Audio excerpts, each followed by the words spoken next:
പുതിയ ഐറ്റം എത്ര കാലായി പൂതിക്കണെന്ന് അറിയാൻ പാവം ജോലി തന്നെ എടുത്തോ. എനിക്കറിയാം, ഞാൻ കൊമ്പങ്കാട്ട് ജനിച്ചു പോയില്ലേ, ഇതൊക്കെ തന്നെ ഇവിടെ നടക്കുള്ളൂ. ഞാൻ പൂരത്തിന് പോയപ്പോ വാങ്ങിയൊരു വിമാനം ഉണ്ടായ്മ മേടിച്ച് എന്തേ ജോലി എടുത്താൽ അതേ നടക്കുള്ളൂ.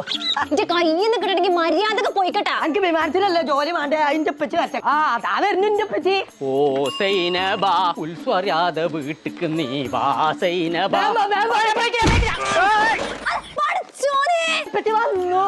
ഇപ്പച്ചിനെ കൊന്നൂന്നറിയ അതാ നല്ല. ഇപ്പച്ചിയാ എനിക്ക് മുട്ടായി കൊടുന്നില്ല. ഇവിടെ മനുഷ്യരുള്ള ചതഞ്ഞു. ഈ മോൾക്ക് വിമാനത്തിന് ജോലി വേണമല്ലോ, പോയി തട്ടി. കൊമ്പക്കാടുത്ത പെൺകുട്ടികളൊന്നും നിലം മുട്ട ഒരു പണിക്കും പോകാൻ പാടില്ല. എനിക്കറിയാം എന്നെ വിടൂലാന്ന്. ഡിഗ്രി കഴിഞ്ഞ് ഞാൻ ഈ പെരുടെ ഒത്ത് ഇങ്ങനെ നിക്കല്ലേ. മോൾട്ടി അതിന് കൊറേ പഠിച്ചണെന്ന്. എനിക്ക് പഠിച്ചാൻ പൂതിയായിട്ടല്ലേ ഞങ്ങളോട് ഇങ്ങനെ പറയണതേ. മോൾട്ടി അതിന് ഇംഗ്ലീഷ് കൊറേ സംസാരിക്കേണ്ടി വരുന്നേ. അതിന് പഠിച്ചാ പോരെ.